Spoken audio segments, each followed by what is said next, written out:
Selamat malam semuanya, saya Doni dan teman saya Samuel. Kita bertemu lagi dalam podcast Kamu Muda.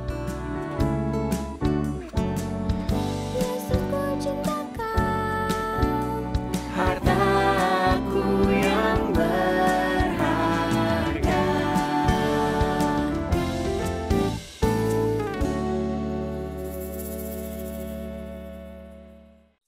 Nah, hari ini kita akan berbincang-bincang tentang kekuatan melayani.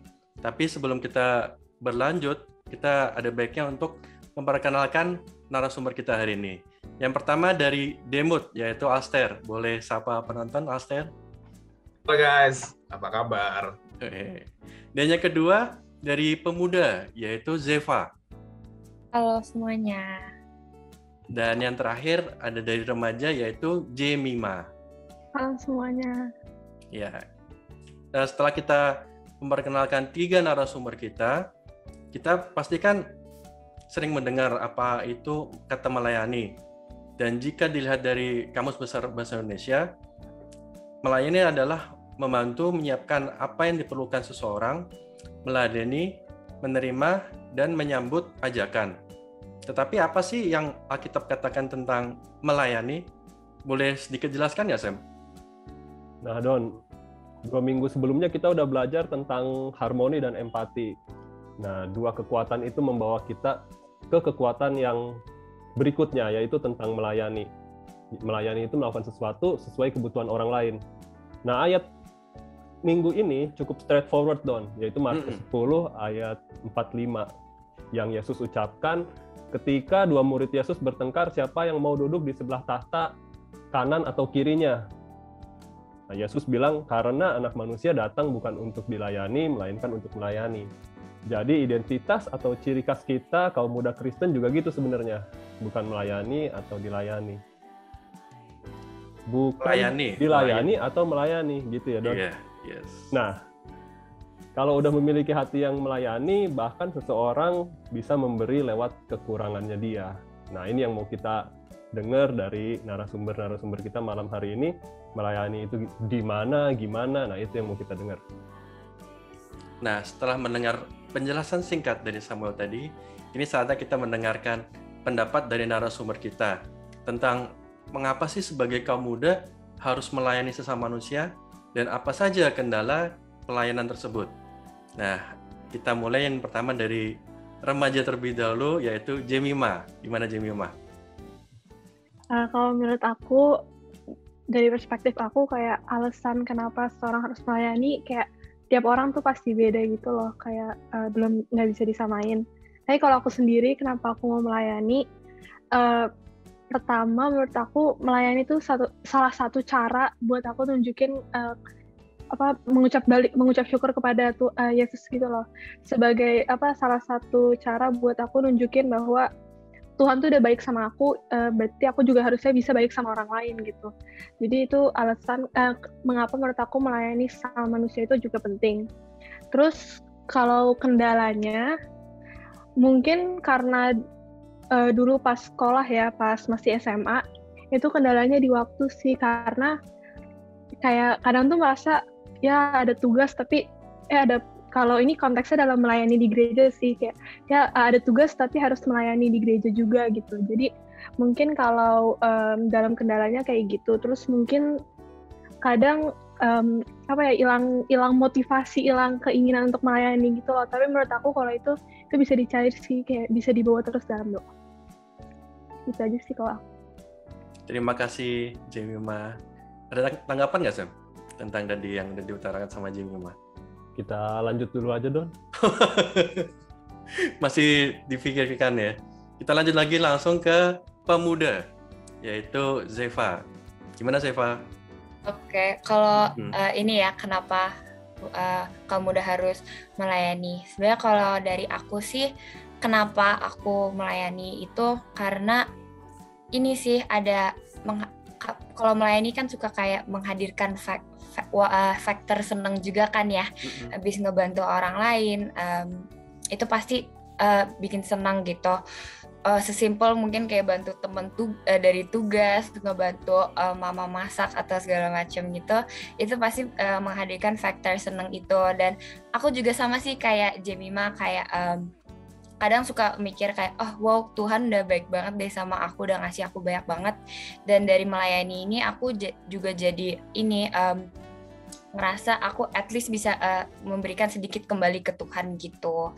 Dan ini juga sih kenapa aku ngelayani, dan aku rasa menjadi satu alasan yang bisa dijadiin untuk melayani itu, karena melalui melayani itu aku bisa ngerasain kehadiran Tuhan gitu loh. Kayak mau itu aku dapat pelayanan dari orang lain, atau mau itu juga aku melayani orang lain gitu. Nah kalau untuk kendala, karena aku juga masih sekolah ya, aku udah kuliah gitu, sama sih paling kendala waktu. Kalau misalnya lagi chaos kuliah, chaos kepanitiaan atau chaos organisasi, biasanya ibaratnya suka lupa gitu sama pelayanan yang misalnya aku udah komit gitu. Tapi ya itu sih bener juga, sebenarnya itu bisa dibawa dalam doa gitu sih kalau dari aku. Terima kasih Zeva. Berarti intinya memulai dari hal yang kecil dulu berarti ya, untuk melayani sesama kita. Nah, yang terakhir ini kita mendengarkan dari Demut. Alster. Gimana Alster? Wah, Don, Sam, thank you banget nih pertama-tama nih ya. Kita udah diundang jadi narasumbernya di acara podcast ini nih. Enak juga sih, seru juga sih kita ngobrol kayak gini ya Jumat malam ya, pulang kantor, mungkin ada yang pulang kuliah dan sebagainya ya. Nah, anyway, kalau dari sisi aku ya, sebenarnya kalau kita bicara melayani, bicara pelayanan sebenarnya luas banget gitu ya. Ada yang sifatnya short term gitu ya, ada yang sifatnya juga long term. Jadi kalau bicara yang sifatnya short term, sebenarnya kita ngisi podcast ini pelayanan dan gitu ya. Jadi gua sih thank you banget lah kalian udah ngelibatin kita di sini, karena jadi pelayanan juga sebenarnya gitu kan. Terus jadi kolektan di gereja, jadi petugas ibadah Natal itu pelayanan gitu ya. Ada juga pelayanan yang memang sifatnya long term gitu ya. Jadi kita jadi pasangan hidup seseorang itu pelayanan lah. Itu long term. Gitu ya. Kita jadi orang tua. Kita di pekerjaan jadi karyawan gitu ya, jadi pemilik usaha, jadi atasan, itu semua juga sebenarnya pelayanan gitu ya. Nah, buat aku pribadi sebenarnya kalau kita bicara kenapa sih gitu ya kita harus melayani, itu aku setuju banget. Tadi Zev sama Yamima bilang bahwa karena memang Tuhan Yesus sudah melayani kita terlebih dahulu gitu ya, maka haruslah memang kita juga melayani sesama kita. Itu awal mula sebenarnya aku mulai melayani gitu ya, karena ngelihat Tuhan dulu. Nah, lama-lama ada efek senang juga sebenarnya gitu kan ya, karena biar bagaimanapun siapapun gitu ya yang kita layani itu kalau misalnya kita bisa melihat ada perubahan yang berarti gitu ya di hidup dia, itu mungkin akan menjadi sebuah penyemangat juga buat kita gitu ya, karena kita lihat memang pelayanan kita itu diberkati dan memberikan hasil gitu ya. Nah, kemudian berikutnya kalau tadi apa sih kira-kira tantangan yang ada gitu ya selama pelayanan? Tadi betul lah yang dibilang Yamima sama Zev. Kalau aku sih mungkin lebih ngelengkapin ya sebenarnya ya. Jadi kalau kita bicara pelayanan ya pasti ada sebelum dan sesudah pelayanan lah ya. Sebelum pelayanan, saat pelayanan, sesudah pelayanan gitu ya. Kalau bicara sebelum pelayanan, ya pasti ya kita bicara waktu, nyari waktu itu dan komit ya terhadap waktu itu mungkin sesuatu yang challenging ya, apalagi hari gini gitu ya, di mana memang kita punya keterbatasan buat berinteraksi juga sebenarnya kan ya. Tapi ya sebenarnya ibarat kita mungkin dulu cari pasangan hidup gitu kan ya, waktu cari pasangan hidup, cari pacar gitu ya. Kalau memang itu sesuatu yang buat kita worth gitu ya, buat kita pengen kita explore banget gitu, pasti kita coba cari waktu lah sebenarnya buat hal itu gitu ya. Nah, terus kemudian yang menurut aku juga lumayan challenging itu sebenarnya sesudah pelayanan itu sendiri gitu ya. Sesudah pelayanan adalah bagaimana kita walk the talk gitu ya. Bagaimana kita menjalani dalam kehidupan kita sehari-hari apa yang menjadi janji kita waktu kita melayani gitu ya. Nah, itu menurut aku mungkin dua tantangan yang cukup besar, cukup berat gitu ya, yang ngelengkapin tadi punyanya Zev sama Yamima gitu. Over to you guys. Ya, terima kasih Alster, menarik banget loh nih. Tadi sharing dari Alster menjelaskan tantangan-tantangan yang harus dialami oleh nggak cuman dari Demut gitu kan, ternyata juga dari pemuda dan remaja juga mengalami hal yang sama. Gimana tanggapannya, Sam? Thank you, Don. Jadi emang pelayanan tadi memang adalah bentuk ucapan syukur, dan tadi bisa bikin seneng. Jangan-jangan kalau kita melayani bisa keluar hormon-hormon tertentu ya yang membuat kita gembira gitu ya. Woi. Jangan-jangan bisa jadi seperti itu ya. Yeah. Terus ya yang tadi yang dibilang Alster juga benar ya, bahwa ternyata pelayanan itu kayaknya udah melingkupi seluruh hidup kita deh. Jadi memang nggak cuma di gereja, tapi juga setelah kita keluar gereja, kita di kantor atau kita di sekolah atau di kampus, itu juga adalah bentuk pelayanan kita juga gitu. Dan memang kalau kita pelayanan di gereja itu memang membutuhkan pengorbanan ya, karena ternyata teman-teman yang lagi kerja atau teman-teman yang lagi sekolah itu harus paling enggak dia harus ngeluangin waktu deh untuk bisa ikutan ngelayanin gitu sih, Don. Tapi kita mau dengar lebih lanjut nih kan ya. Betul di sekali. dalam lagi. Nah, ada satu lagi nih yang pertanyaan yang kelanjutan dari tadi tentang hal-hal positif dan negatif apa sih yang sering dirasakan pada saat melayani dan bagaimana peranannya dalam kehidupan Kristen. Ini tentang pengalaman pribadi aja. Nah, ini sekarang kita mulai dari Alster lagi. Gimana Alster? Oke, thank you Don sama Sam. Jadi kalau tadi kan aku sempat coba jelasin ya bahwa pelayanan itu banyak ya, bukan cuma di lingkungan gereja aja gitu kan, tapi juga ada di lingkungan keluarga, di lingkungan masyarakat, pekerjaan dan lain sebagainya gitu ya. Nah, mungkin kalau bicara pengalaman dan benefit ya, bukan benefit tadi istilahnya tuh happiness-nya apa gitu ya, kalau misalnya kita melayani. Kalau aku sih what I have in common ketika melayani itu, aku merasa menjadi saluran berkat ya, karena hidup orang lain yang pada akhirnya berubah ke arah yang lebih baik gitu ya. Terlepas itu dia berubahnya itu signifikan atau mungkin progresif gitu ya, secara bertahap gitu ya. Tapi aku ngerasa jadi saluran berkat karena hidup orang lain yang berubah ke arah yang lebih baik. Nah, ambil contoh apa? Misalnya, kalau aku di keluarga gitu ya, dengan aku menjadi pasangan hidup dari istriku, Grace gitu ya, aku ngerasa berubah gitu ya. Apakah aku merubah Grace menjadi orang yang lebih baik? I think you need to ask her. Tapi di sisi lain, kalau misalnya ditanya, aku berubah nggak semenjak married sama Grace? Yes, aku berubah. Aku yang tadinya nggak gitu peduli terlalu banyak ya sebenarnya tentang kesehatan ya, tentang gimana kita harus olahraga, exercise ya, pola makan yang baik. Dengan aku married dengan Grace, itu aku menjadi lebih sering olahraga ya, menjadi lebih memperhatikan pola hidup yang lebih sehat lah gitu ya. Itu satu tuh kalau di lingkungan keluarga. Terus kemudian di lingkungan gereja ya, lingkungan gereja paling gampang, mungkin kita juga aware ya, kita dulu sama-sama, even kayaknya sama Doni, sama teman-teman di sini juga, sama Sam, kita kan sama-sama melayani waktu itu ke panti asuhan ya, ke panti asuhan. Kita melayani dengan memberikan edukasi gitu ya, memberikan edukasi kepada teman-teman di panti asuhan tentang pekerjaan-pekerjaan masa depan yang mungkin mereka bisa explore gitu ya. Kita berikan mereka pencerahan ya. Nah, jujur kata sih gitu ya, setelah pelayanan tersebut kelihatan dari sinar mata seseorang gitu ya yang kita layani itu, bahwa mereka jadi tahu lebih tentang apa saja sih kira-kira pekerjaan yang mereka bisa explore, dan bagaimana mereka bisa mendapatkan pekerjaan tersebut, dan bagaimana edukasi yang mereka bisa tempuh untuk supaya mereka bisa mencapai cita-cita mereka tersebut dengan semua keterbatasan yang mereka punya gitu ya pada hari tersebut.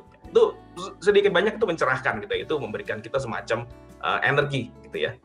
Nah, kemudian terakhir kalau kita berbicara lingkup kerja di kantor gitu ya, gimana cara kita melayani teman-teman, sebenarnya environment di mana kita sekarang berada gitu ya, kita sekarang lagi ada di tengah-tengah pandemik, semua interaksi itu dilakukan secara terbatas gitu ya, melalui Zoom gitu ya.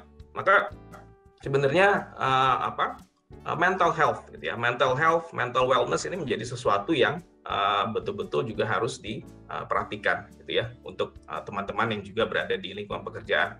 Nah, oleh sebab itu pelayanan yang mungkin kita juga bisa lakukan dengan teman-teman di kantor adalah bagaimana gitu ya tetap saling mendukung gitu ya di dalam pekerjaan, terutama untuk teman-teman yang mungkin juga seiman dengan kita gitu ya tentunya, supaya mereka bisa melihat campur tangan Tuhan yang kuat di dalam masa yang tidak mudah ini. Itu kalau misalnya dari aku mungkin kurang lebih seperti itu ya. Jadi nggak semua lingkup hidup bisa dijelasin gitu ya di sesi ini, tapi kurang lebih itu adalah 3 lingkungan yang mungkin aku bisa jelasin apa sih kira-kira dampak gitu ya yang positif dari pelayanan yang selama ini mungkin kita sudah lakukan. Gitu sih kurang lebih guys. Terima kasih Aster sudah mau sharing pengalamannya yang sangat mencerahkan. Ternyata memang kadang-kadang di masa pandemi ini memang isu mental health tadi kan itu memang kadang-kadang kita juga harus menghadapinya gitu kan. Dan bagaimana cara kita tetap untuk melayani sesama, nggak cuma di gereja kan, ternyata juga dalam kehidupan mungkin yang sudah menikah, yang berkeluarga, atau yang masih kuliah juga di dalam keluarga orang tua dan kakak adik gitu kan. Nah, setelah ini kita akan mendengarkan pendapat dari Zevanya. Ya, gimana Zevanya? Oke, kalau aku sebenarnya setuju banget sih tadi sama yang dibahas juga. Pasti semua orang juga pengen berguna dan bermanfaat ya buat lingkungan dan buat orang lain. Jadi kalau melalui melayani juga menurut aku hal positif yang bisa didapat itu sih memberi impact gitu ke orang lain.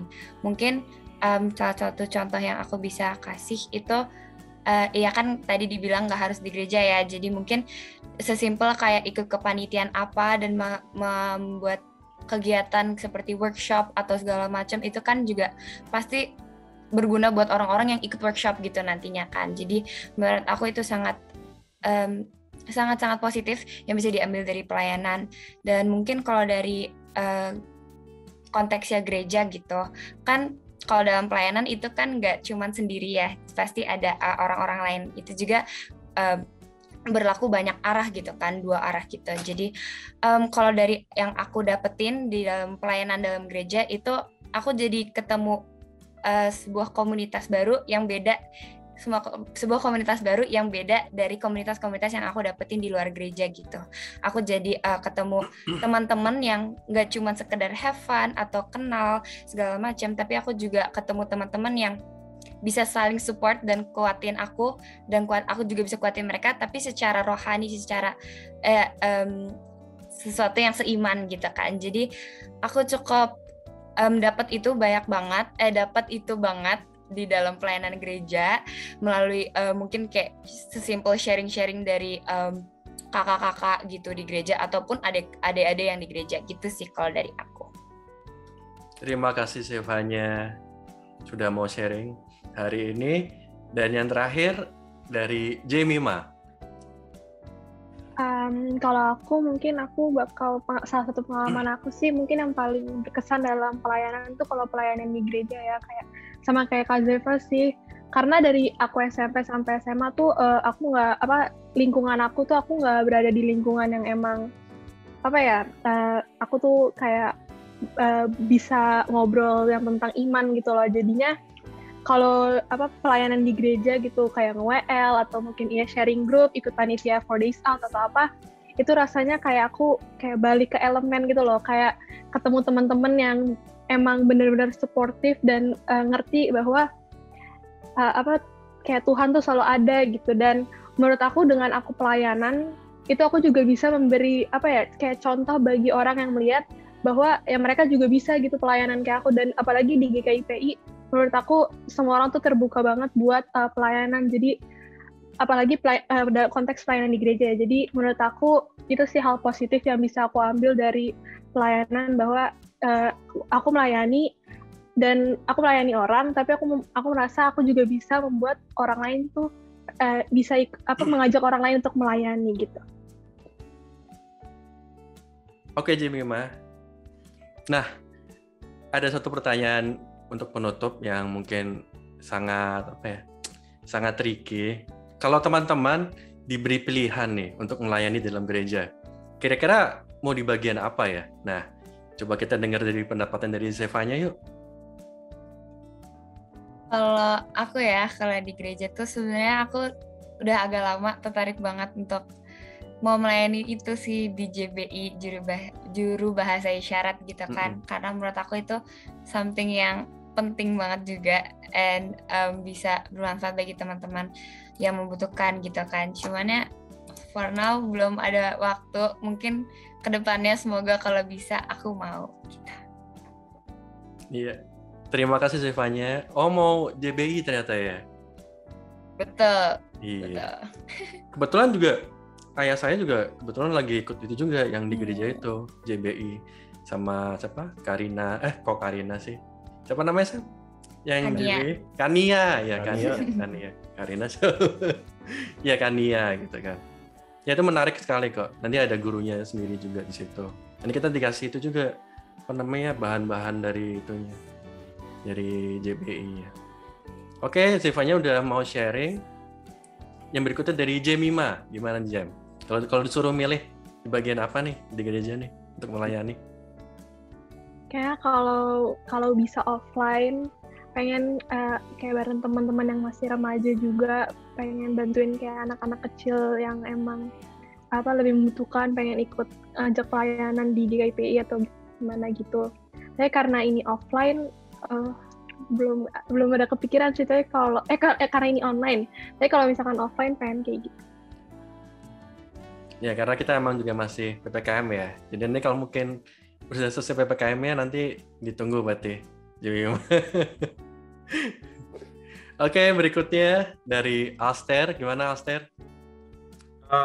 Ya, thank you Don. Kalau dari aku sih mungkin pingin ngelanjutin pelayanan yang dulu ya. Di mana kita visit beberapa panti asuhan dan kita memberikan semacam education ya ke mereka tentang pekerjaan-pekerjaan yang mereka bisa consider di masa depan. Nah, kenapa pingin lagi? Karena kalau kita berbicara gimana sih nanti kehidupan setelah pandemi ini selesai gitu ya, untuk mereka yang mungkin baru lulus, terutama dari panti asuhan, pasti akan sangat berubah gitu ya ketimbang dari sebelum pandemi itu terjadi. Jadi mungkin bisa sangat memberkati mereka kalau kita bisa kasih mereka kayak semacam awareness gitu ya, lebih awal terkait dengan pekerjaan yang mereka bisa explore dan juga pendidikan yang mereka bisa explore untuk bisa mendapatkan pekerjaan tersebut gitu ya. Nah, cuman mungkin nanti kalau sampai lanjut gitu ya, kita juga mungkin butuh masukan dari Doni, dari Sam, dari teman-teman semua di GKIPI gitu ya, yang memang juga nanti semangat melayani untuk area ini, untuk supaya kita punya solusi nih di tengah keterbatasan ini, di mana tadi sesuai yang ya Bima bilang ya semuanya mesti online gitu kan hari ini kan, dan safety first lah biar gimana pun hari ini, agar supaya kita tetap bisa melayani mereka gitu ya, dengan topik yang dulu juga pernah kita layani tentang pendidikan dan juga tentang karir. Mungkin kurang lebih itu sih dari aku. Jadi nanti mungkin mohon bantuannya aja. Siapa tahu juga mungkin nanti ada podcast tambahan lagi terkait program.